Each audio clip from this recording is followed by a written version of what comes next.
शूलेन पाहि नो देवी पाहि खड्गेन चाम्बिके घंटा स्वनेन न पाहि चापज्यानि स्वनेन च सर्वाबाधा विनिर्मुक्तो धनधान्य सुतान्वित मनुष्यो मत्प्रसादेन भविष्यति न संशय करोतु सा नः शुभहेतुरीश्वरी शुभानि भद्राणि भिहन्तु चापदः। जय मां विंध्यवासिनी। जय माता दी। नमस्कार, आप देख रहे हैं नवरात्रि स्पेशल काल चक्र की खास पेशकश। मैं हूं आपके साथ अंजलि आनंद और मेरे साथ हैं प्रश्न कुंडली विशेषज्ञ पंडित सुरेश पांडे जी। बहुत बहुत स्वागत है पंडित जी आपका। तो आज नवरात्रि स्पेशल काल चक्र में हम जिस मंत्र, जिस साधना, जिस जप और जिस पाठ की बात करने वाले हैं वो है दुर्गा सप्तशती। और दुर्गा सप्तशती की महिमा और उसके फायदे के साथ साथ पंडित जी से जानेंगे दुर्गा सप्तशती पढ़ने की विधि, नियम, सावधानियां। इसके अलावा अगर आपका भी कोई सवाल है तो आप हमें फोन कर सकते हैं। हमारा नंबर है 012066524415। तो जानते हैं नवरात्र में दुर्गा सप्तशती का पाठ करने से हमारे जीवन में कौन से चमत्कारी परिवर्तन हो सकते हैं। सबसे पहले इस पाठ का महत्व, लाभ और इसके बारे में और भी अहम जानकारियां हम चाहते हैं कि पंडित जी हमारे दर्शकों को बताएं पंडित जी। मार्कंडेय पुराण में वर्णित चमत्कारिक देवी महात्म्य में मां दुर्गा के अलग अलग स्वरूपों का वर्णन किया गया है। मार्कंडेय पुराण में सावर्णिक मनवंतर के अंतर्गत दुर्गा सप्तशती के सभी आख्यान उपलब्ध हैं। दुर्गा सप्तशती का विधि पूर्वक किया गया पाठ जीवन में अन्न, धन, वस्त्र, यश, शौर्य, शांति और मनोवांछित फल की प्राप्ति कराता है, बशर्ते दुर्गा सप्तशती का सही ढंग से पाठ तो हो। दुर्गा सप्तशती नारायण अवतार श्री व्यास जी द्वारा रचित 18 महापुराणों में एक पुराण है। इसको मार्कंडेय पुराण कहा गया है। इसमें 700 पद्यों का समावेश होने के कारण इसे सप्तशती कहा गया है। सप्त माने 7, सती माने 100, सप्तशती माने 700। बड़ी बात सोचिए, 700 दुर्गा सप्तशती में मंत्र हैं, 700 श्लोक श्रीमद् भगवत गीता में हैं, 7 कांड जो है रामचरितमानस में है, 7 कांड वाल्मीकि रामायण में है। तो 7 का अपने आप में बड़ा महत्व है। 7 ही दिन हफ्ता में होते हैं, 7 का बहुत बड़ा महत्व है। और 7 ही शरीर में चक्र होते हैं। शक्ति के आराधक भले ही 9 चक्र मानते हैं, उचित भी है, लेकिन मूल रूप से 7 चक्र हैं। 2 चक्र लल्ला चक्र और गुरु चक्र वो जिह्वा मूल और तालु मूल में हैं। अच्छा, दुर्गा सप्तशती को कुछ लोग चंडी पाठ के नाम से भी जानते हैं।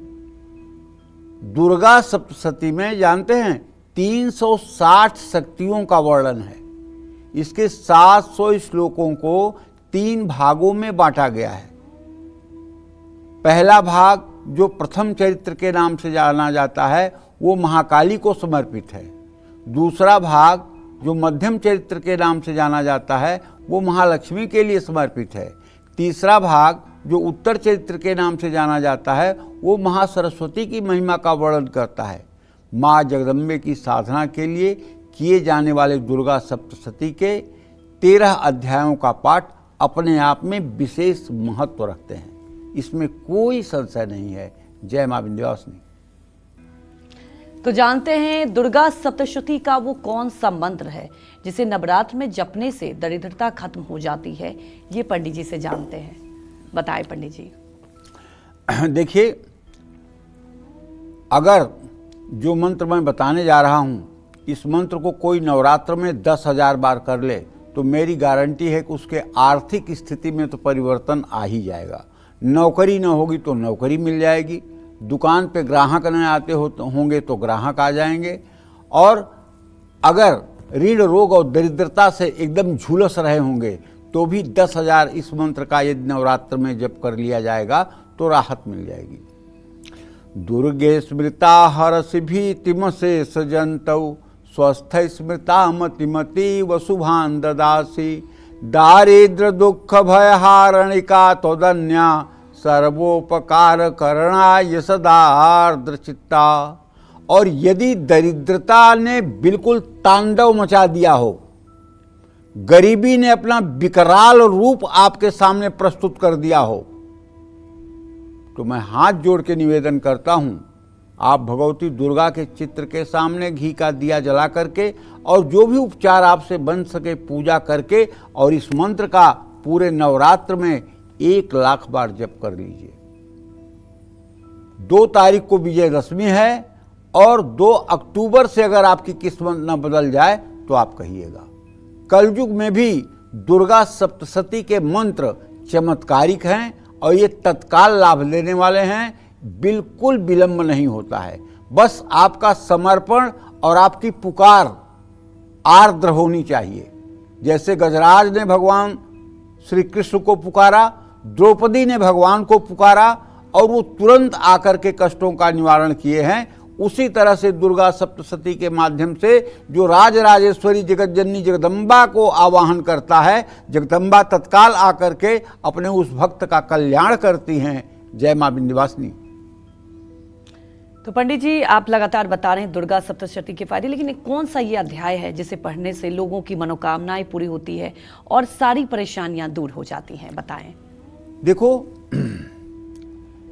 पहले अध्याय का पाठ करने से सब प्रकार की चिंताएं दूर होती हैं। दुर्गा सप्तशती के दूसरे अध्याय का पाठ करने से किसी भी तरह की दुश्मन की बाधा हो तो वो दूर होती है और मुकदमे में विजय प्राप्त होती है।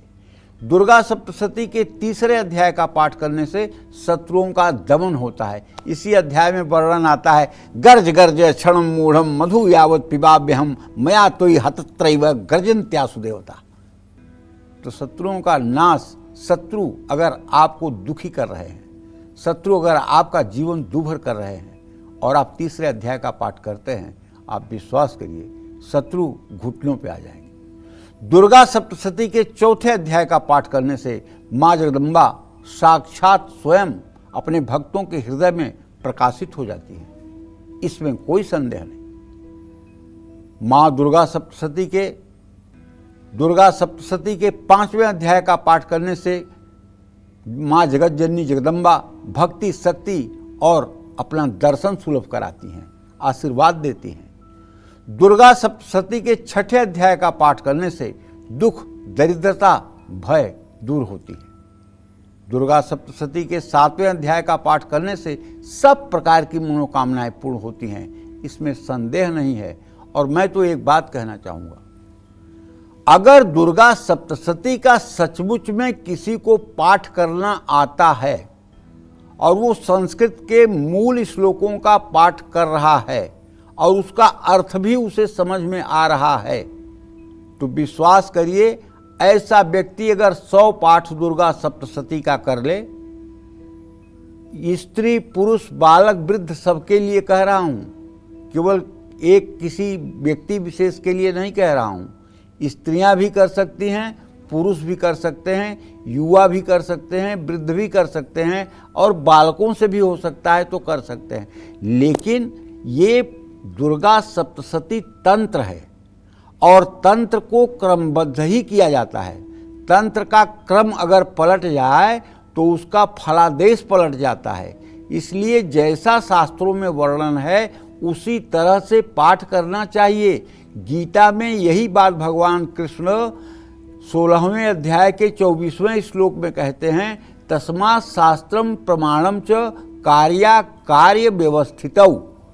शास्त्र के प्रमाण से कार्य का व्यवस्थित करना ही मर्यादा है।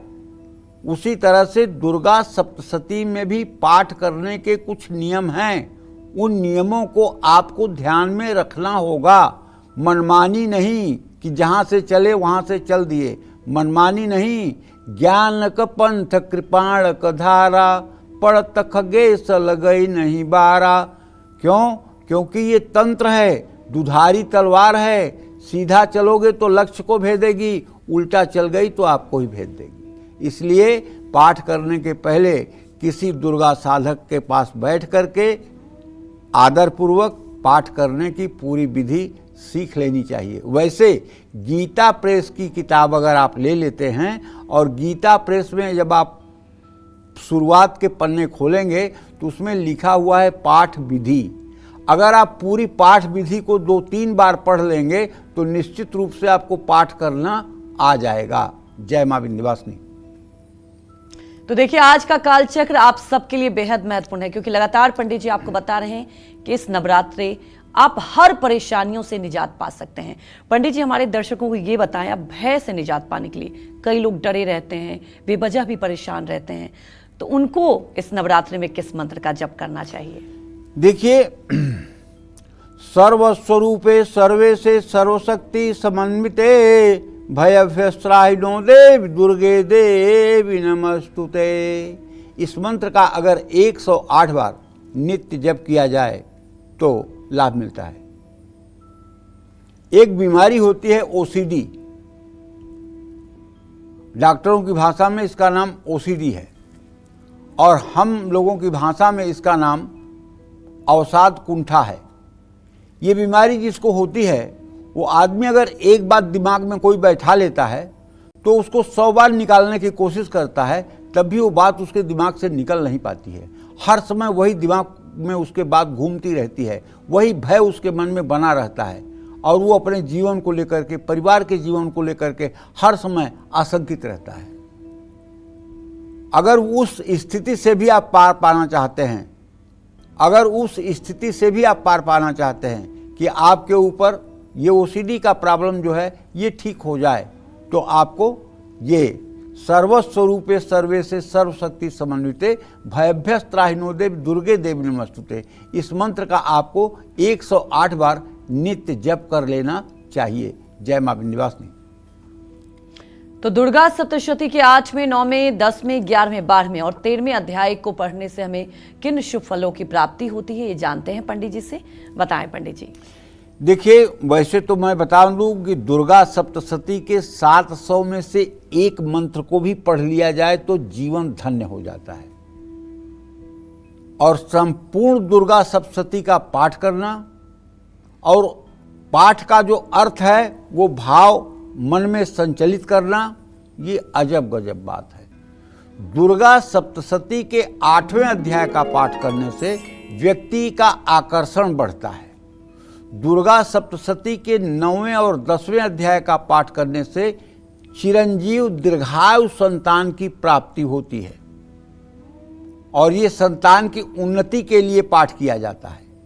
किसी खोई चीज को पाने के लिए भी ये पाठ अत्यंत प्रभावशाली है। दुर्गा सप्तशती के 11वें अध्याय का पाठ करने से हर तरह की भौतिक सुख सुविधाएं प्राप्त होती हैं।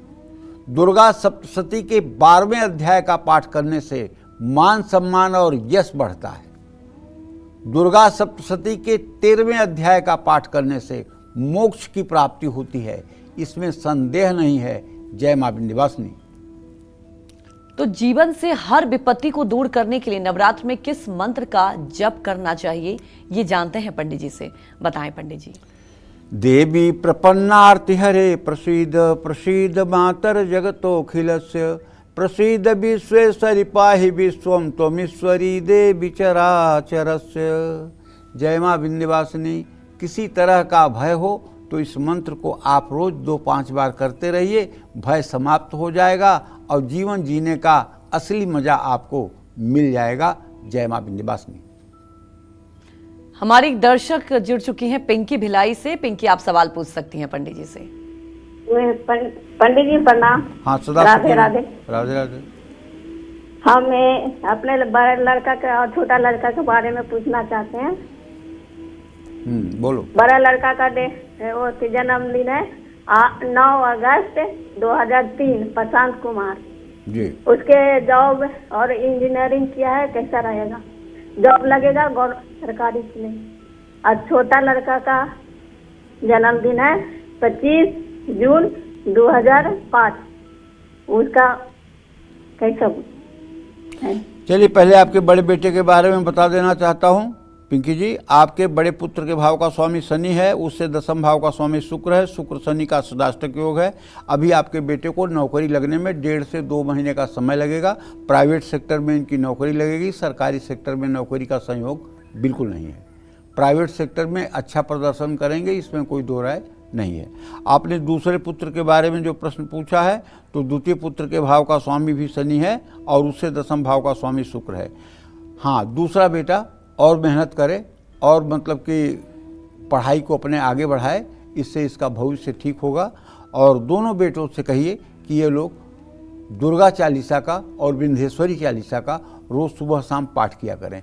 इससे निश्चित रूप से इन लोगों के जीवन में आने वाली असुविधा ठीक हो जाएगी और ये लोग अपने जीवन में सफलता प्राप्त करेंगे। जय माँ विंध्यवासिनी। तो हमारी एक और दर्शक जुड़ चुकी हैं सासाराम से, आप भी सवाल पूछ सकती हैं पंडित जी से। प्रणाम पंडित जी। हाँ, सदा सुखी रहिए। जय माँ विंध्यवासिनी। पंडित जी आपको कोटि कोटि प्रणाम। मैं वंदना हूँ, सासाराम बिहार से बोल रही हूँ जी। पंडित जी मेरा 3 सवाल है।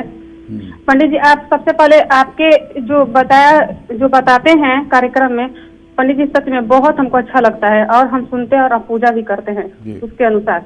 और पंडित जी वैसा ही होता है, जो भी महीने का बताते हैं सब वैसा ही मेरे भी लाइफ में होता है जी। हाँ पंडित जी, मेरा 3 सवाल है। पहला सवाल है पंडित जी पति के बारे में। पंडित जी, हम भी चाहते हैं कि जब तक हम जिए, जब तक इस धरती पर रहें, तब तक मेरे पति का आयु लंबी हो, हम सदा सुहागन बने रहें, उसके लिए हमें क्या करना चाहिए। और दूसरा सवाल है, मेरी माँ है, मेरी मायके वाली जो माँ है, उसके आँख से उसका आँख का नस सूख गया है। अब 2 हॉस्पिटल दिखवाए हम लोग, उसमें कुछ नहीं बताया। तीसरा बार गई है तो डॉक्टर बताया है कि आँख का नस सूखेगा। पंडित जी कैसे ठीक होगा? सही में ऑपरेशन उसका सक्सेस हो जाएगा? कैसे क्या करेगी कि उसका आंख ठीक हो जाए? और तीसरा का सवाल है पंडित जी, मेरे छोटा भाई के लिए। मेरा छोटा वाला भाई बहुत संघर्ष कर रहा है, प्राइवेट नौकरी करता है पंडित जी, देहरादून में, उत्तराखंड में करता है, बैंक में जॉब करता है पंडित जी। उसको सरकारी नौकरी का योग है और प्राइवेट, अगर सरकारी नहीं है, अगर प्राइवेट में है तो कौन सा ऐसा ही करे कि उसमें उसको सफलता मिले पंडित जी। बहुत संघर्षपूर्ण उसका जिंदगी है। वंदना, ये कितने साल का है छोटा वाला भाई? सबसे छोटा वाला भाई है, उसका जन्म डेट ऑफ बर्थ है 31 अक्टूबर 1997। अच्छा, चलो पहले प्रश्न का उत्तर तो ये है बेटा कि वंदना, आपने पूछा है अखंड सौभाग्य के लिए, तो आपके पति भाव का स्वामी मंगल है, उस पर बृहस्पति की पूरी दृष्टि है। मैं पूरे दावे और गारंटी के साथ कह सकता हूँ, जगत जननी माँ जगदम्बा का नवरात्र व्रत चल रहा है। माँ विंध्यवासिनी की कृपा से आप अखंड सौभाग्यवती ही रहेंगे। आपको कभी पति वियोग का सामना नहीं करना पड़ेगा, ये बिल्कुल ध्रुव सत्य है। आप एकदम निश्चिंत होकर के पूजा पाठ करें। जहाँ तक आपने अपने माताजी के सेहत के बारे में पूछा है, तो चंद्रमा से चतुर्थ भाव का स्वामी बृहस्पति है और सूर्य और चंद्रमा की युति है।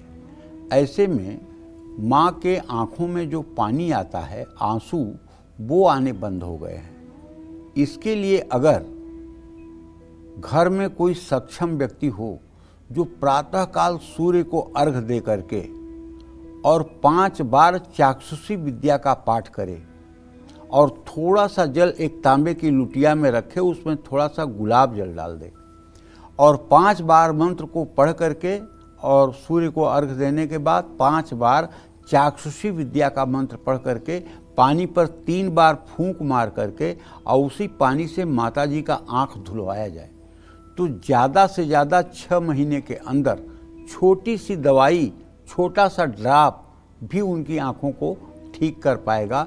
बिल्कुल, मैं आपके माध्यम से पूरे भारत के जितने हमारे दर्शक हैं सबसे कहना चाहूँगा कि अगर आपके घर में किसी को चश्मा लगता है या आँख की बीमारी है, तो आप अगर चाक्षुषी विद्या का पाठ करने लगें तो आपके पूरे परिवार में कभी किसी को आँख की समस्या होगी ही नहीं। तस्य कुलो अंधो न जाता, साफ साफ उसमें लिखा हुआ है, तस्य कुले अंधो न जाता। जो इसका नित्य पाठ करता है उसके कुल में कभी कोई अंधा या नेत्र रोगी नहीं होता है। इसलिए चाक्षुषी विद्या के पाठ के लिए आप दुर्गा सप्तशती का नित्य कर्म पूजा प्रकाश किताब खरीद लीजिएगा उसमें पेज नंबर 307 पर चाक्षुषोपनिषद चाक्षुषी विद्या लिखी हुई है। सूर्य को अर्घ्य देने के बाद उसका पाठ करवाइए, माताजी ठीक हो जाएंगी। समय जरूर लगेगा, इसमें कोई दो राय नहीं है। और जहाँ तक आपने अपने छोटे भाई के बारे में प्रश्न पूछा है, तो वंदना ये मैं बताना चाहूँगा कि देखो ऐसा है बेटा, इसके तृतीय भाव का तुम्हारे तृतीय भाव का स्वामी मंगल, उससे दसम भाव का स्वामी सूर्य। मंगल और सूर्य की द्वितीय द्वादश स्थिति है। अभी ये जहाँ नौकरी कर रहा है वहीं इसे नौकरी करते रहना चाहिए, और इसे अपना भाग्य चमकाने के लिए, बहुत अच्छा भाग्य करने के लिए इसे नित्य सूर्य को जल देना चाहिए और कम से कम 3 माला गायत्री मंत्र का जप करना चाहिए। ओम भूर्भुवः स्वः तत्सवितुर्वरेण्यं भर्गो देवस्य धीमहि धियो यो नः प्रचोदयात्। अगर इस मंत्र का 3 माला जप ये लगातार 6 महीने कर देगा तो इसे नई नौकरी भी मिल जाएगी और ये अपने उत्तरदायित्व को भी ठीक से संभालने लायक बन जाएगा। जय मां विंध्यवासिनी। पंडित जी, नवरात्रि का त्योहार है, कई लोग माँ की उपासना करते, व्रत भी रखते, लेकिन किसी वजह से कई बार ऐसा होता है कि बीच में ही व्रत टूट जाता है, नहीं कर पाते, तो उसमें क्या बाधाएं आती है, क्या उसका इम्पैक्ट होता है? क्योंकि ये अपने आप में एक आप आराधना करते हो, बीच में ही ब्रेक हो जाए तो क्या परेशानी हो सकती है? देखिए, ब्रेक का जहां तक प्रश्न है, बहुत कारण होते हैं जी जी, साधना में ब्रेक आने के। स्वास्थ्य कारण होता है जी, पारिवारिक पृष्ठभूमि कारण होती है, किसी की मृत्यु होना भी कारण होती है, घर में शिशु का पैदा होना भी कारण होता है। मतलब किसी तरह का अशौच लग जाने पर या शरीर की असमर्थता होने पर व्रत टूट जाता है जी। ऐसे में जो लोग व्रत कर रहे हैं उन्हें व्रत करते रहना चाहिए। अच्छा। व्रत नहीं छोड़ना चाहिए, केवल पूजा पाठ की प्रक्रिया छोड़ देनी चाहिए। अच्छा। शरीर से व्रत रख करके और मन में मतलब कि भगवती का स्मरण चिंतन करने में कोई दोष नहीं है जी। लेकिन आपको मंदिर में या मूर्तियों के सामने बैठ करके मूर्तियों का स्पर्श करना मना किया गया है। ठीक है। हाँ, लेकिन एक बात और बताना चाहूँगा आपके माध्यम से, जैसे शुद्धता अशुद्धता की बात किया जाए जी, तो महिलाएं जब रजस्वला होती हैं तो कहा जाता है कि अशुद्धि है, 5 दिन की अशुद्धि में कोई काम ना करें। जी जी। लेकिन मैं पूछता हूं आपसे कि जैसे पूरे भारत में हर साल लाखों नहीं कितने लाख लड़कियों की शादी होती है, तो क्या लड़की का बाप अपने लड़की से पूछता है कि तुम्हारी इस महीने में साइकिल कब आएगी, और उसके हिसाब से विवाह का मुहूर्त पकड़ता है? नहीं ना। नहीं। विवाह का मुहूर्त तो ऐसे रख लिया जाता है। जी जी। और एक एक मुहूर्त पर लाखों लाखों लड़कियों की शादी होती है। जी, तो क्या उस मुहूर्त पर लड़कियों का पीरियड किसी का नहीं होता होगा? होता होगा ना। फिर वो मंडप में कैसे आती हैं, गणेश गौरी का पूजा कैसे करती हैं, फिर वो मतलब कि अपने पितरों के सामने कैसे बैठती हैं, फिर वो मतलब कि फेरे कैसे लेती हैं, करती हैं ना सब। जी जी। तो उसके लिए हमारे शास्त्रों में हवन का विधान किया गया है। अच्छा। कोई भी स्त्री यदि रजस्वला है, रजोदोष में है, और वो अगर श्री सूक्तम के 16 मंत्रों से गाय के घी से हवन कर ले तो तत्काल पूजा करने के लायक हो जाती है। उसके ऊपर रजोधर्म एक क्षण के लिए भी नहीं लागू होता है। तुरंत श्री सूक्तम के 16 मंत्रों से गाय के घी से हवन करते ही वह कन्या, वह स्त्री, वह महिला परम पवित्र हो जाती है। इसमें कोई दो राय नहीं। ये साफ साफ निर्णय सिंधु में लिखा गया है। इसीलिए विवाह में भी जया संज्ञक, प्रायश्चित संज्ञक हवन कराई जाती है और उस हवन के द्वारा कन्या की पवित्रता हो जाती है, जिससे कन्या विवाह के मंडप में बैठ करके सभी देवी देवताओं का आवाहन पूजन करती है जी। तो सनातन धर्म बहुत व्यापक है।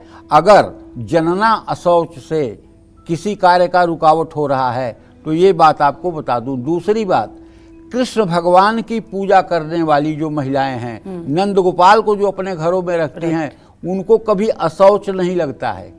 क्योंकि जैसे आप 4 महीने के अपने नवजात बच्चे को छोड़ थोड़ी दोगी, उसको दूध पिलाओगी, तो उसी तरह से भगवान कृष्ण तो नवजात शिशु हैं आपके।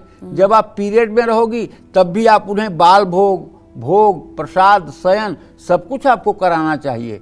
छूना चाहिए, उसमें कोई दोष नहीं है। ये मतलब कि कोई पोंगा पंडिती नहीं है, ये एकदम शास्त्र की मर्यादा वाली बात आपको बता रहा हूँ। हमारे परम पूज्य गुरुदेव प्रातः स्मरणी पवित्र कीर्ति प्रेमानंद जी महाराज भी कहते हैं कि लड्डू गोपाल की पूजा यदि आप कर रहे हैं तो वहाँ शौच का विचार नहीं करना चाहिए, क्योंकि वो तो आपके बालक रूप में है, और बालक रूप में आप कैसे त्याग कर सकते हैं। तो ये सब बातें हैं। अच्छा हाँ, दुर्गा सप्तशती का वो मंत्र भी आपको बताना चाहूँगा कि अगर किसी लड़की की शादी नहीं हो रही है और घर वाले बहुत परेशान हो गए हैं और विवाह नहीं हो पा रहा है, तो एक मंत्र है भाई, वो मंत्र है कात्यायनी मंत्र। ये श्रीमद् भागवत महापुराण में है। गोपियाँ भगवान कृष्ण को पति के रूप में पाने के लिए यमुना जी के किनारे बालू की मूर्ति दुर्गा जी की बनाकर इस मंत्र को करती थी और भगवान कृष्ण को उन्होंने प्राप्त किया था। वो मंत्र है ओम कात्यायनी महामाये महायोगिन्य धीश्वरी नंद गोप सुतम देवी पतिम में कुरुते नमः। इसमें ओम क्लीम पहले लगा लेना चाहिए और क्लीम ओम बाद में लगा लेना चाहिए। इसको पीले वस्त्र पहन के कमलगट्टे के माला पर जप करना चाहिए। पीला आसन और पीला वस्त्र होना चाहिए, कमलगट्टे की माला होनी चाहिए, केला के पेड़ के नीचे एक दिया जलाना चाहिए और हो सके तो एक पान का टुकड़ा मुंह में रख करके तब ये मंत्र जप किया जाता है। सनातन धर्म में एकमेव ऐसा ये मंत्र है जिसको जप करते समय मुंह में पान होना चाहिए, और इसका पुरस्चरण 41,000 का होता है। 41,000 इस मंत्र का जप करने के बाद हवन तर्पण मार्जन ब्राह्मण भोजन करा के दक्षिणा के साथ विदाई करना चाहिए। योग्य जीवन साथी तत्काल मिलेगा। जय मां विंध्यवासिनी। और चलिए आज की चर्चा को आगे बढ़ाते हुए जानते हैं कि क्या दुर्गा सप्तशती को हमेशा ऊंचे स्वर में पढ़ना चाहिए? क्या मंद स्वर में किया गया दुर्गा सप्तशती का पाठ ज्यादा लाभकारी होता है, या फिर दुर्गा सप्तशती के मानसिक पाठ का फल हमें सबसे ज्यादा मिलता है? ये जानते हैं पंडित जी से। बताएं पंडित जी। देखिए, पाठ जो है ये दो प्रकार का होता है। एक तो आप किसी का संकल्प लेकर के दूसरे के लिए पाठ कर रहे हैं, और एक तो आप स्वांतः सुखाय तुलसी रघुनाथ गाथा अपने कल्याण के लिए पाठ कर रहे हैं। दोनों स्थितियों में दोनों स्थानों पे पाठ का जो नियम है वो थोड़ा बदल जाएगा। दुर्गा सप्तशती का पाठ करने का अलग ही अपने आप में विधान है। दुर्गा सप्तशती के कुछ अध्यायों को उच्च स्वर में, कुछ में मंद स्वर और कुछ में शांत मुद्रा में बैठकर दुर्गा सप्तशती का पाठ श्रेष्ठ माना गया है। जैसे कीलक मंत्र को शांत मुद्रा में बैठकर मानसिक पाठ करना है, और उत्कीलन का मंत्र है उसे भी 7 बार पढ़ना चाहिए। जैसे देवी कवच है, तो देवी कवच पढ़ते तो सब हैं, लेकिन क्या आप देवी कवच के 16वें मंत्र का पहले 3 बार उच्चारण करते हैं? नमस्तेस्तु महारौद्रे महाघोर पराक्रमे महाबले महोत्साहे महाभय विनाशिनीम। ये कवच का 16वां मंत्र है। पहले 3 बार इसको पढ़ करके तब कवच का पाठ करना शुरू करना चाहिए, तब पूरा फल मिलता है। नमस्तेस्तु महारौद्रे, हे महान रौद्र रूप धारण करने वाली देवी आपको नमस्कार है।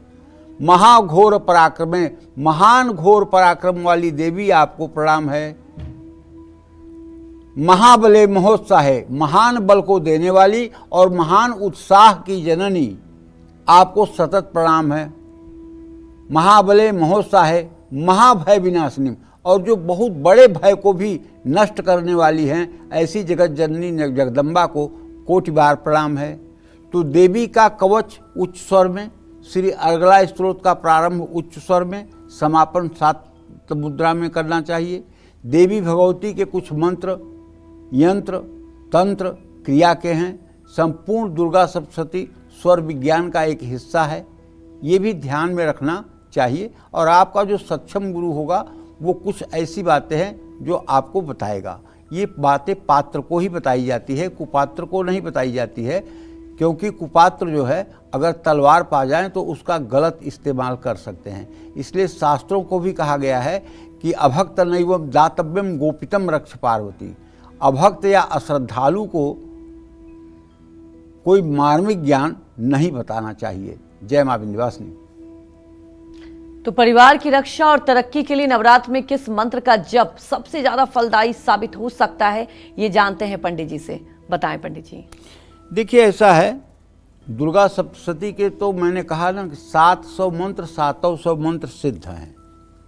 इसमें जरा सी तनिक से भी संदेह की कोई गुंजाइश नहीं है।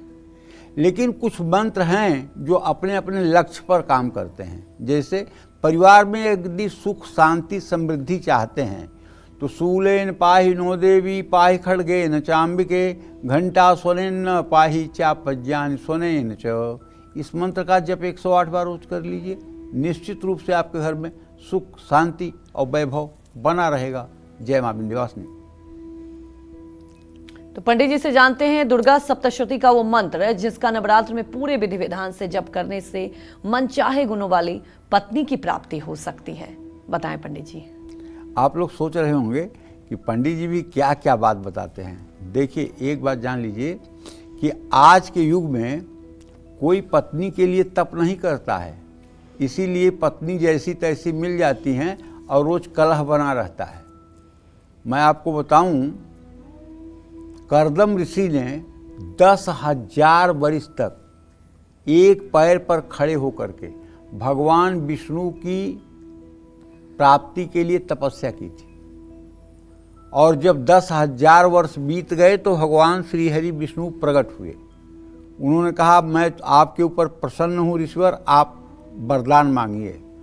उन्होंने क्या मांगा मालूम है आपको? श्रीमद् भागवत महापुराण उठा करके पढ़ लीजिएगा 3रे स्कंद में। उन्होंने मांगा कि हे दैव, यदि आप मुझ पर प्रसन्न हैं तो आप मेरे योग्य मुझे एक जीवन संगिनी प्रदान करने का वरदान दें। क्या मांगा? स्त्री मांगा, पत्नी मांगा। और आज तो अगर कह दो कि भैया 100 दिन शिव मंदिर जाकर के पूजा आराधना कर लो, पत्नी मिल जाएगी, कौन जाने वाला है?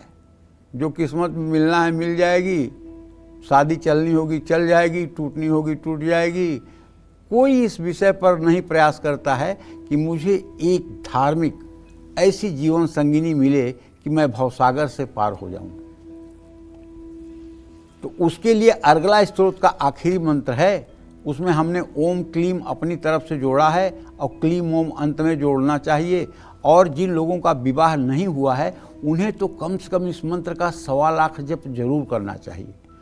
निश्चित रूप से ऐसे लोगों को दैवीय गुणों से संपन्न पत्नी प्राप्त होती है। ओम क्लीम पत्नीम मनोरमाम देहि मनोवृत्तानुसारिणीम तारिणीम दुर्ग संसार सागरस्य कुलोद्भवाम। क्लीम ओम।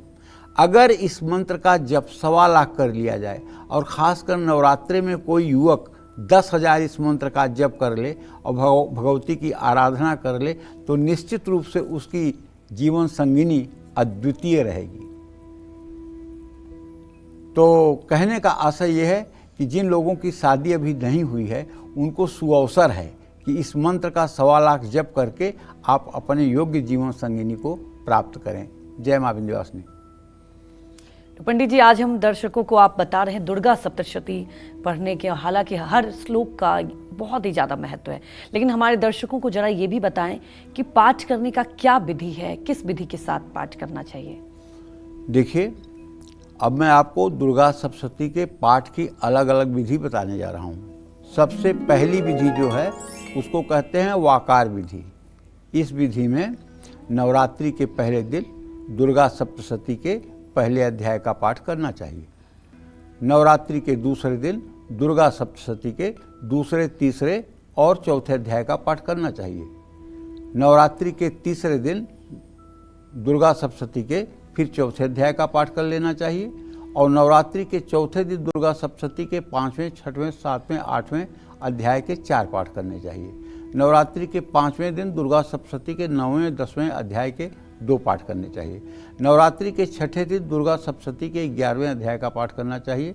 नवरात्रि के 7वें दिन दुर्गा सप्तशती के 12वें और 13वें अध्याय का पाठ करना चाहिए। एक आवृत्ति सप्तशती की होती है। अष्टमी के दिन घर में हवन, और जो लोग 9 दिन का नवरात्र कर रहे हैं उन्हें नवमी के दिन हवन करना है। लेकिन इसमें एक भेद है। कहीं कहीं कुछ विद्वानों का मत है कि जब हम पूरे चरित्र को नहीं पढ़ते हैं तो पाठ छिद्र हो जाता है। पाठ छिद्र माने पाठ में छेद हो जाता है।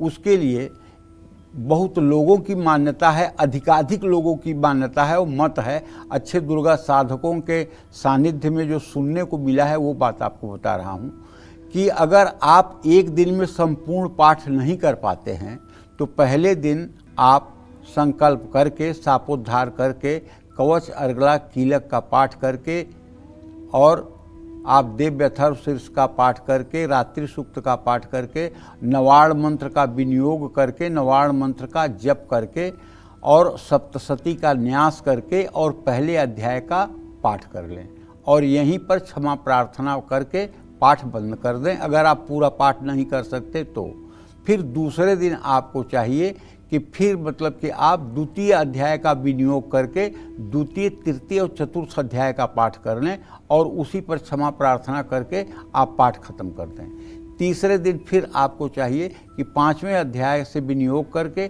13वें अध्याय तक का आप पाठ कर लें और पाठ करने के बाद क्षमा प्रार्थना कर लें या जो मतलब कि सप्तशती का न्यास और नवाड़ मंत्र का न्यास है उसको करके नवाड़ मंत्र का 108 बार जप कर लें।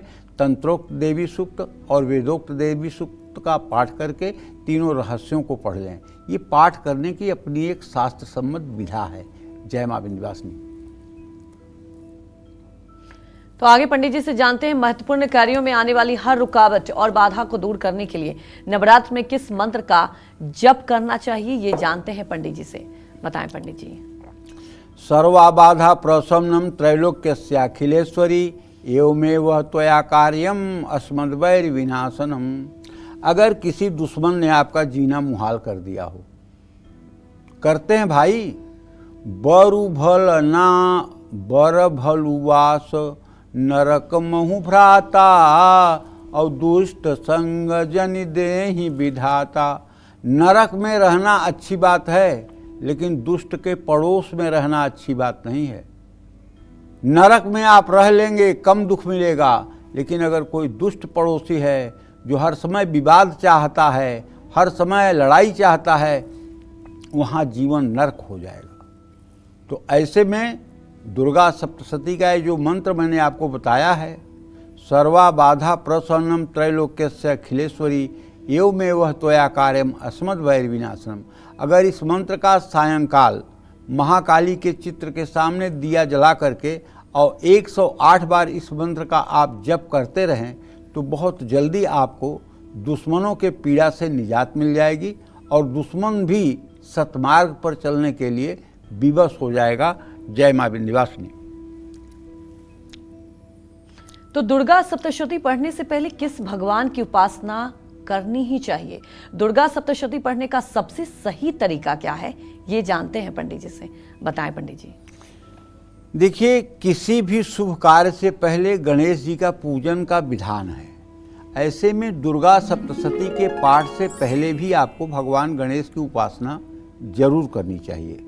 कलश स्थापना की गई है तो कलश पूजन, नवग्रह पूजन, बटुक भैरव का पूजन, ज्योति का पूजन, ये सब जरूरी है। और दुर्गा सप्तशती के पुस्तक का पूजन करना परम आवश्यक है। और उसके बाद जो आपने देवी का कलश स्थापित किया है, स्थापना कलश जिसको कहते हैं, उसकी भी पूजा षोडशोपचार करनी चाहिए। सप्तशती पाठ से पहले श्री दुर्गा सप्तशती के पुस्तक की गंधाक्षत, पुष्प, धूप, दीप नैवेद्य से पूजा करनी चाहिए और उसे लाल कपड़ा बिछाकर रखना चाहिए।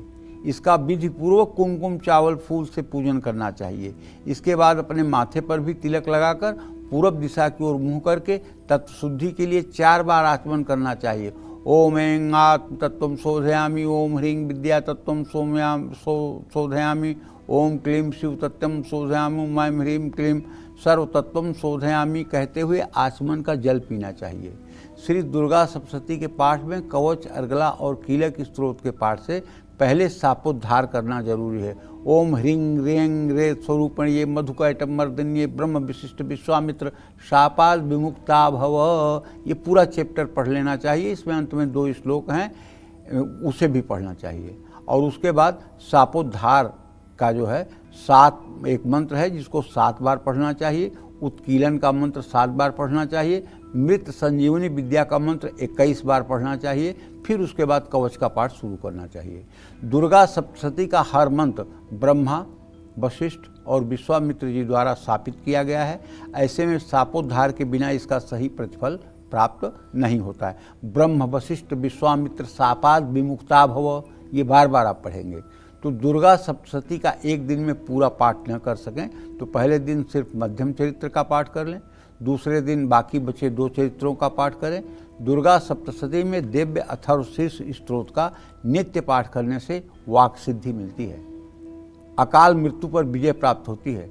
जो लोग बोलने का काम करते हैं और जो चाहते हैं कि मेरी हर वाणी सफल हो, उन्हें दुर्गा सप्तशती के दिव्य अथर्वशीर्ष का 10 बार नियम से पाठ करना चाहिए। अगर 10 बार सुबह 10 बार शाम आप पाठ करना शुरू कर दें तो 16 महीने में निश्चित रूप से आपकी वाणी सिद्ध हो जाएगी। आप जो बोलेंगे वो सत्य हो जाएगा। लेकिन प्रभु, आप वाणी सिद्ध करके किसी के बारे में अशुभ मत बोलिएगा कि जाओ तुम मर जाओगे, तुम्हारा नाश हो जाएगा, तुम्हारा ये बिगड़ जाएगा, तुम्हारा वो हो जाएगा। अगर ऐसा बोलोगे तो हो तो जाएगा, इसमें तो कोई दो राय नहीं, लेकिन आपकी सारी तपस्या भंग हो जाएगी। अब आप एकदम निर्धन और भिखारी हो जाएंगे। जो लोग अपने जप तप का इस्तेमाल दूसरों को दुख पहुंचाने के लिए करते हैं, उनका पुण्य तत्काल छीन हो जाता है और पुण्य छीन होने के बाद वो पतित हो जाते हैं। इसलिए आपके पास माल खूब रहना चाहिए, लेकिन माल का दिखावा नहीं होना चाहिए। खूब पूजा पाठ धर्म कर्म का संस्कार आपके अंदर रहना चाहिए, लेकिन उसको छोटे छोटे कार्यों के लिए, जैसे मच्छर मारने के लिए ब्रह्मास्त्र का प्रयोग नहीं होता है, उसी तरह से छोटी मोटी किसी से बात हो गई, किसी से कोई वैमनस्य हो गया तो आप उसको श्राप दे रहे हैं, आप उसके अशुभ की कामना कर रहे हैं। ये बहुत गलत बात है। जय मां विंध्यवासिनी। चलिए आज की चर्चा को आगे बढ़ाते हुए पंडित जी से जानते हैं नवरात्र में कैसे कपड़े पहनकर, कैसे आसन पर बैठकर और किस तरीके से किया गया दुर्गा सप्तशती का पाठ हमें सबसे ज्यादा फायदा पहुंचाता है। पंडित जी बताएं। जिस स्थान पर बैठकर आप दुर्गा सप्तशती का पाठ करने वाले हैं, वो स्थान बिल्कुल साफ सुथरा होना चाहिए। और कोशिश करें, अगर अपने घर में कर रहे हैं तो उत्तर पूरब के कोने में जहाँ पूजा घर होता है वहाँ आपका आसन होना चाहिए। और यदि किसी धर्म स्थान में है तो जहाँ भी जगह मिल जाए पूरब दिशा की ओर मुँह करके पाठ करें। आपका आसन भी धुला हुआ होना चाहिए, साफ होना चाहिए। सूती या रेशमी कपड़े पहन करके आप भगवती की आराधना कर सकते हैं, लेकिन सिंथेटिक के कपड़े, टेरिकाट के कपड़े पहन करके आपको आराधना से बचना चाहिए। दुर्गा सप्तशती का पाठ करना लाभदायक नहीं, अमृत है, अमृत। दुर्गा सप्तशती का पाठ करने से पहले अपने सकल घरेलू जितने भी काम हैं आपके रिस्पॉन्सिबिलिटी पर, हो सके तो उन्हें निपटा दें, ताकि आप पाठ के बीच में बार बार फ़ोन न उठाएं, बार बार किसी से बात न करें, बार बार आपको जाकर के गेट न खोलना पड़े। इन सब चीज़ों से भी बचना चाहिए। पाठ करते समय आलस्य बिल्कुल न करें, और आलस्य जब भाई आती है, अगर आए तो दाहिने हाथ में एक पंचपात्र रखिए जिसमें जल रखिए, गंगा जल, और आचमन रखिए। जरा सा जम्हाई आए तो तुरंत 3 आचमन जल हाथ पे ले करके उसको पी करके हाथ धो करके और फिर से मतलब कि जो है पाठ शुरू करिए। जम्हाई आते ही आचमन करिए, क्योंकि जम्हाई आती है पूजा पाठ में, ये कोई बहुत बुरी बात नहीं है, और ना सिर्फ आपको आएगी, सबको आती है। और आलस्य तो बिल्कुल ना करें, और किसी चीज़ की चिंता भी ना करें।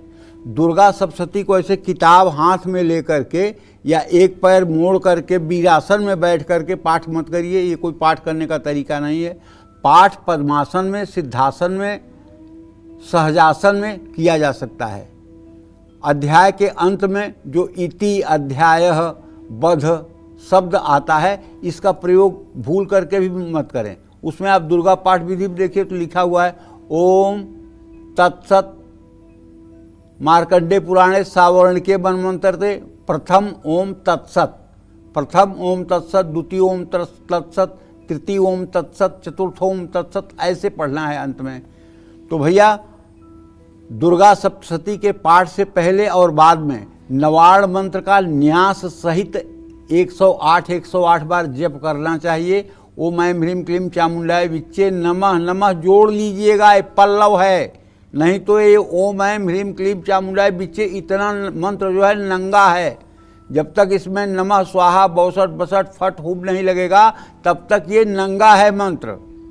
ये दुर्गा कल्पद्रुम उठा करके नवार्ण के महात्म को आप देख लीजिएगा, मैं कोई मनगढ़ंत बात नहीं बोलता हूँ। इस नवार्ण मंत्र का बहुत बड़ा महत्व है जीवन में। इस एक मंत्र में तीनों देवियां महाकाली, महालक्ष्मी, महासरस्वती तीनों समाहित हैं। ओंकार माँ सरस्वती और माँ लक्ष्मी और माँ काली के बीज मंत्र हैं। श्री दुर्गा सप्तशती का पाठ संस्कृत में अगर करना कठिन लगता है तो सिर्फ और सिर्फ गीता प्रेस की किताब का हिंदी अनुवाद पढ़िएगा। कुछ ऐसे ऐसे अनुवादक लिख दिए हैं इस समय दुर्गा सप्तशती कि उन्होंने पूरे धर्म को भ्रष्ट कर दिया है। इसलिए मैं बार बार कहता हूं कि गीता प्रेस की ही अनुवाद की किताब से आप हिंदी में पाठ करिएगा।